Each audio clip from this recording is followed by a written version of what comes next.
তারেক রহমান দেশে ফিরে এলে তাকে হত্যা করা হতে পারে, তার জীবনহানির আশঙ্কা তীব্র হচ্ছে। কেন তীব্র হচ্ছে, কারা তাকে হত্যা করবে? প্রিয় দর্শক, এর আগে আমি আপনাদের সামনে বলেছিলাম যে আরও 6 থেকে 7 মাস আগে বিএনপির কোনো শীর্ষ নেতা আমার সঙ্গে ব্যক্তিগত আলাপচারিতায় তিনি কেন দেশে ফিরছে না তার উত্তরে এমন আশঙ্কার কথাই জানিয়েছিলেন যে তাকে হত্যা করা হতে পারে। সেই বিষয়গুলোই এখন আন্তর্জাতিক বিভিন্ন গণমাধ্যমে নানান পর্যায়ে আলোচনার বিষয়বস্তু হিসেবে উঠে আসছে। লন্ডনে আমাদের প্রধান উপদেষ্টা ডক্টর মোহাম্মদ ইউনূস এবং তারেক রহমানের মধ্যে যে বৈঠক অনুষ্ঠিত হলো, মোটামুটি একটা স্বাভাবিক অবস্থায় পৌঁছেছে। তারেক রহমান দেশে ফিরে আসবেন, সেই জায়গা থেকে একটা কৌতূহল, উদ্দীপনা বিএনপি নেতাকর্মীদের মধ্যে কাজ করছে। আমাদের নিজস্ব বিভিন্ন গণমাধ্যমে তিনি দেশে ফিরে এসে কোথায় উঠবেন, কোন বাড়িতে থাকবেন, সেই বাড়িতে ধোয়া মোছা কাজ চলছে, প্রস্তুতি চলছে, সেখানে পুলিশি প্রহরা বসানো হয়েছে, নানান ধরনের খবর আসছে। কিন্তু আদৌ তিনি কবে ফিরবেন, আদৌ সেই বাড়িতে থাকবেন কিনা তা নিয়েও যথেষ্ট সন্দেহ রয়েছে। এখনও অনেক কিছু প্রশ্নবিদ্ধ। এত কিছু একটা স্বাভাবিক অবস্থা আসার পরে প্রধান উপদেষ্টা বৈঠকে একটা সমঝোতা হয়েছে এমন ধারণা সবাই করছেন। সেই জায়গা থেকেও কেন তাকে নিয়ে এখনও এ ধরনের প্রশ্ন? সেই জায়গা থেকে আন্তর্জাতিক গণমাধ্যম বিবিসির পক্ষ থেকে তারেক রহমানের আন্তর্জাতিক বিষয়ক উপদেষ্টা হুমায়ুন কবিরের কাছে প্রশ্ন করা হয়েছিল। তার উত্তরে তিনি যা বলছেন তা হচ্ছে, তারেক রহমানের মতো লিডারের সিকিউরিটি কনসার্ন স্বাভাবিক বিষয়। এটা এশিয়া মহাদেশের রাজনীতিতে নাথিং নিউ, নতুন কিছু নয়। Politics in the Asia Pacific আর South Asia, anywhere in the world, এই ধরনের সিনিয়র পলিটিক্যাল লিডারের নিরাপত্তা ঝুঁকির বিষয় আছে, সত্য কথা। বাংলাদেশে বঙ্গবন্ধু থেকে শুরু করে সাবেক রাষ্ট্রপতি জিয়াউর রহমান, কিংবা ভারতে মহাত্মা গান্ধী, ইন্দিরা গান্ধী, রাহুল গান্ধী, শ্রীলঙ্কার প্রেমাদাসা, এবং পাকিস্তান তো রয়েছেই।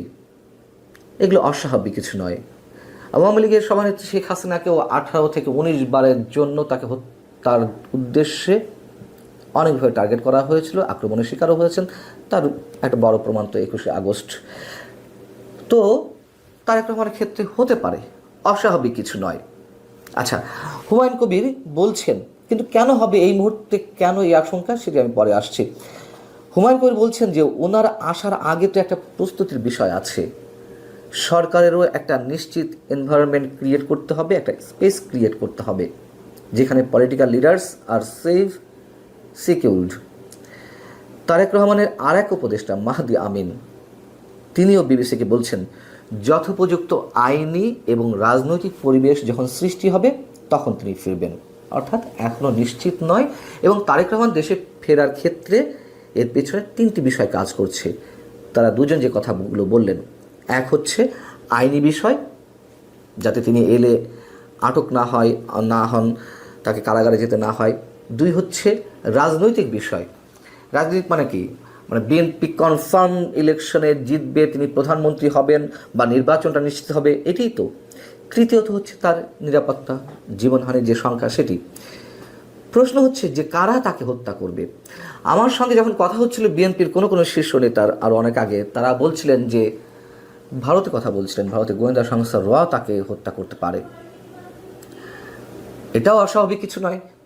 কিন্তু সেই সময় পরিপ্রেক্ষিতে যদি আওয়ামী লীগ ক্ষমতায় থাকতো, তর্কের খাতিরে ধরে নিচ্ছি। কিন্তু এখন কেন? এখন তারেক রহমান এই মুহূর্তে, আওয়ামী লীগ তো দৃশ্যপটে নেই, সাম্প্রদায়িক শক্তির একটা বিশাল উল্লঙ্ঘন আমরা দেখছি। একটা মৌলবাদী গোষ্ঠীর মাথাচাড়া দিয়ে ওঠার বিষয়টি আমরা খুব ভয়ঙ্করভাবে দেখছি। সেই জায়গায় তারেক রহমানের মতন লিডারশিপ না থাকলে জঙ্গিবাদ, সাম্প্রদায়িকতাবাদ কিংবা মৌলবাদ আরও বেশি মাথাচাড়া দিয়ে উঠতে পারে, এটা তো ভারত জানে। সো তাদের যে কনসার্নের বিষয়টি এই মুহূর্তে, সেটা তো নিরাপত্তা বিষয়। সীমান্ত এলাকায় বা তারা সবসময় যদি বলছে বাংলাদেশের ক্ষেত্রে সাম্প্রদায়িক শক্তির উত্থান ঘটছে, মৌলবাদী শক্তির উত্থান ঘটছে, সেই সুযোগটি তারা হতে দেবে না। বরং তারেক রহমানকে তাদের প্রয়োজন এই মুহূর্তে সো তাদের এই যুক্তিটি বিএনপির যে শীর্ষ নেতারা আমার সামনে বলছিলেন যে তাকে হত্যা করতে পারে, এই মুহূর্তে আমার সেটি মনে হয় না। তাহলে কি জঙ্গি গোষ্ঠী তাকে হত্যা করবে?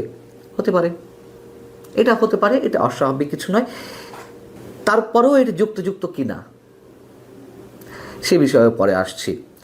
এখন মহিউদ্দিন আহমেদ, রাজনৈতিক বিশ্লেষক, তিনি বিবিসিকে যেটি বলছেন, উনি তখনই আসবেন যখন ওনার দলের মধ্যে সর্বোচ্চ পর্যায়ে গ্রহণযোগ্যতা সৃষ্টি হবে এবং তার নিরাপত্তা নিশ্চিত হবে এবং তিনি প্রধানমন্ত্রী হবেন, এরকম একটি বিষয় নিশ্চিত হলে তবেই তিনি ফিরবেন।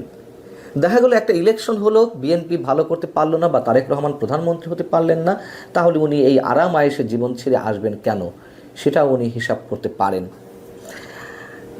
বিএনপি স্থায়ী কমিটির সদস্য আমির খসরু মাহমুদ চৌধুরী বলছেন,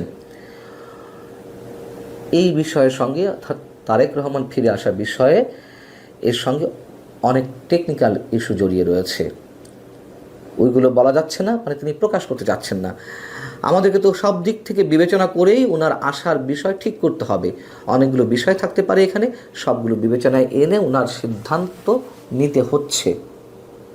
যেটা বলছিলাম, যদি এ ধরনের আশঙ্কা থাকেও, তিনটি রাজনৈতিক অনিশ্চয়তা কিংবা আইনগত অনিশ্চয়তা অথবা তার জীবনহানির সংখ্যা, তর্কের খাতিরে ধরে নিলাম যে এগুলো সবটাই রয়েছে, তারপরেও তিনি ফিরবেন না। কেন ফিরবেন না? অবশ্যই তাকে ফিরতে হবে। বাংলাদেশের এই মুহূর্তে রাজনীতির জন্য তাকে ফিরতে হবে, তার দলের জন্য তাকে ফিরতে হবে। এই অনিশ্চয়তাগুলো যদি থেকে থাকেও, তারপরেও কি কোনো রাজনৈতিক দলের প্রধান দেশের বাইরে এভাবে থাকতে পারেন?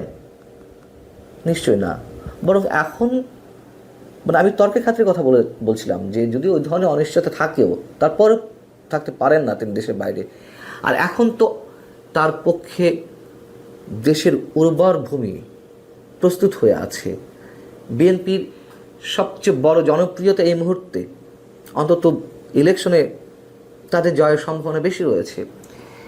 সেই সব বিবেচনায় কেন তিনি ফিরবেন না?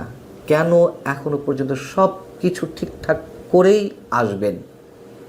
এটা তো কোনো দক্ষ বা কৌশলী বা অভিজ্ঞ কোনো রাজনীতিকের জন্য এমনটা হতে পারে না। হয়তো তিনি ফিরবেন, আমরা তেমনটাই আশা করতে পারি। আর যেটি বারবার বলা হচ্ছে যে সরকারের সঙ্গে একটা সমঝোতা বা সরকারের একটা স্পেস ক্রিয়েট করতে হবে, তাহলে আরও বড় প্রশ্ন, লন্ডন বৈঠকে তাহলে কি হলো? সত্যিই বিএনপি ট্র্যাপে পড়লো?